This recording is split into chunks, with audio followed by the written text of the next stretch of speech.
Hey everybody, welcome back to my channel. It is Dr. Leslie here, and today I just have another installment on my vlog, kind of talking about the healthcare system and what's going on with COVID-19 right now, as well as just kind of giving my personal perspective and giving updates from the CDC and the World Health Organization about what's going on.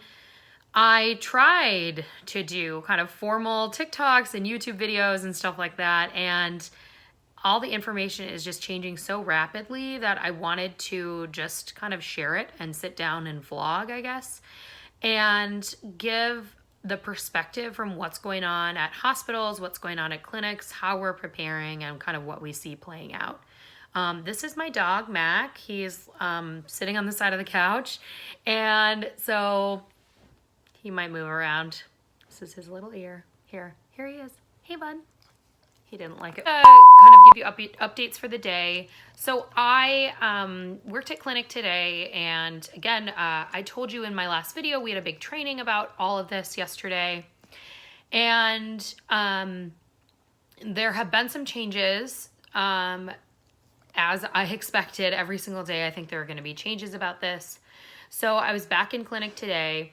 And really, I guess the new things that I wanted to go over are a couple of things. People have been asking me a lot of questions about the fact that this is now considered to be a pandemic. So the World Health Organization changed their, I guess, nomenclature, so what they call this illness. And they changed it from an epidemic, which is really... per the World Health Organization, an unexpected spread of an illness to multiple kind of locations. And then pandemic is more global or worldwide spread of a new illness. And so that's what we're seeing. Pandemic has a lot of connotations. Like, I think there's a movie called Pandemic, and people, that word I think is really triggering for a lot of people. But really, it's just a way to explain what's already happening, saying that this is spreading worldwide, which it already has been, and we're doing the exact same kind of precautionary things, the same exact, preventative methods for people, and we're preparing the same way. Just because it's technically now labeled a pandemic doesn't mean that we're going to change a whole lot about what we're doing. We had kind of already started doing a lot of this work a while ago. So that's kind of the new big news. A lot of patients are asking about it, having questions about it, which is completely appropriate. I think talking to your doctor about it is a really good idea.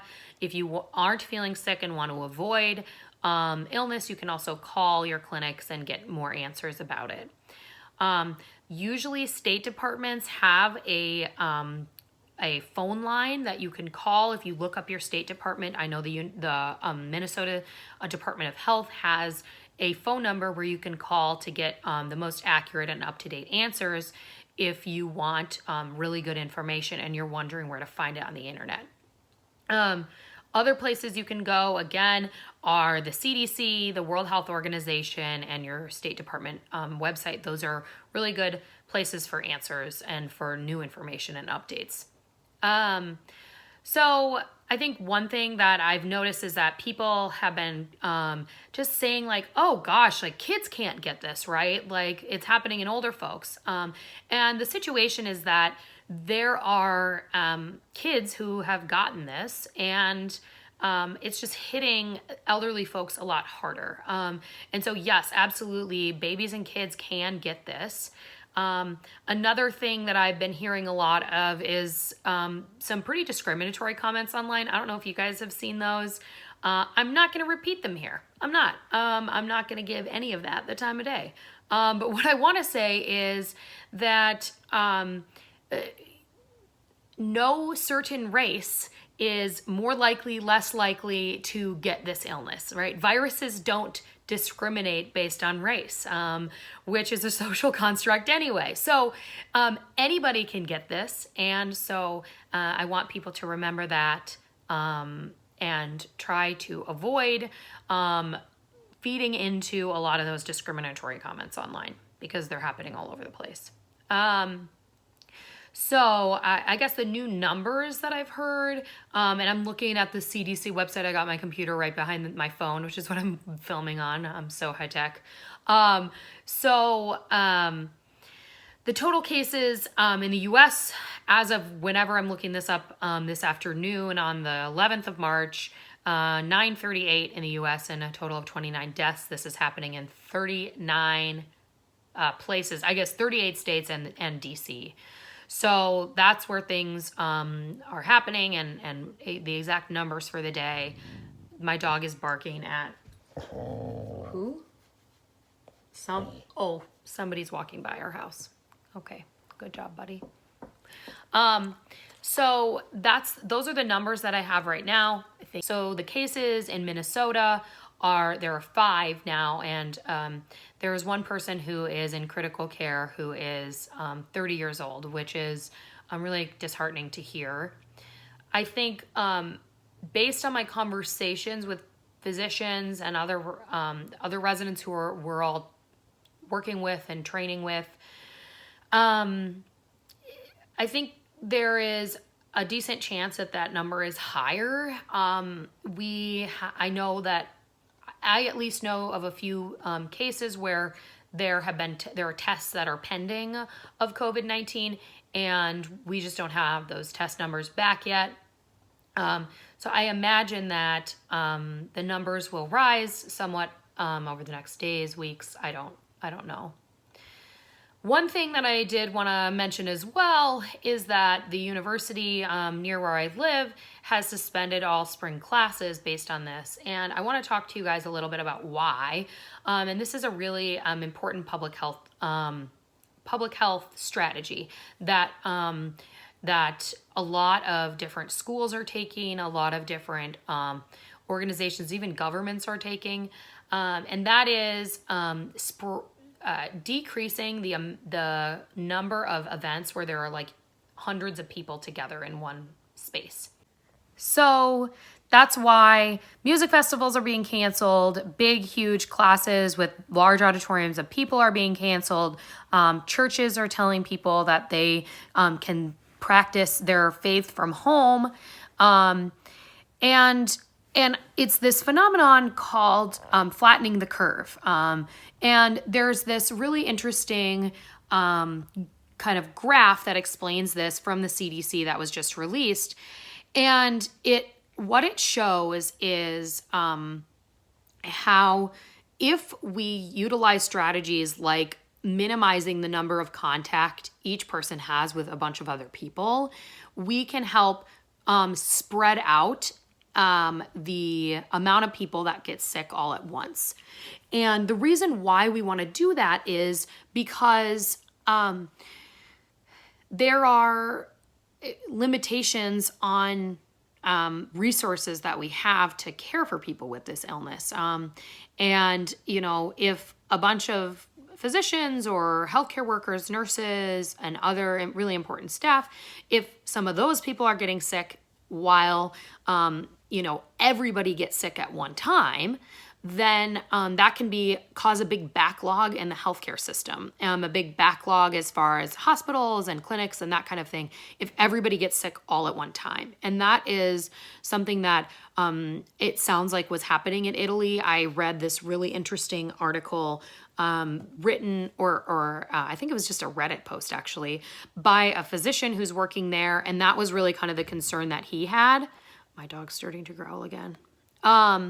So that was the concern he had.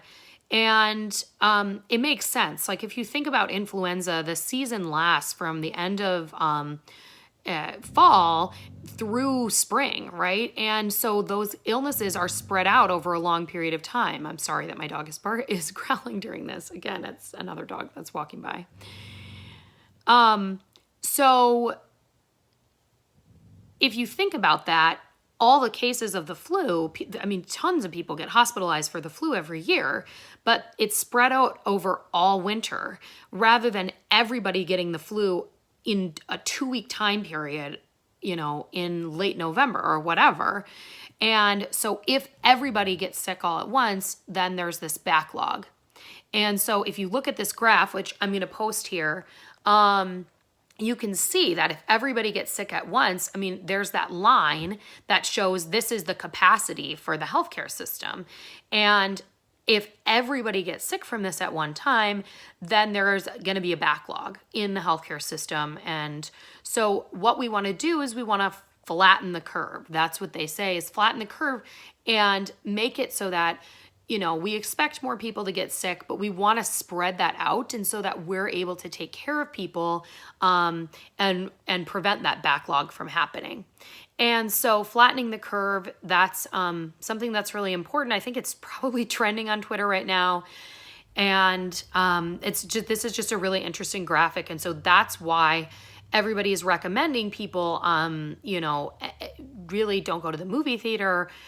Even if you're young and you probably won't get a very severe form of this illness, it's still definitely possible, as we see with the case in Minnesota. But that's why, is to prevent a lot of people from getting sick all at the same time.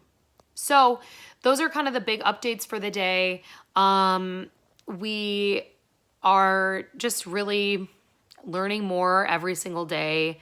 And I will let you guys know as I learn more and what I think about all of this. Again, to remind you, preventative measures, wash your hands, wash your hands for 20 full seconds with soap and water.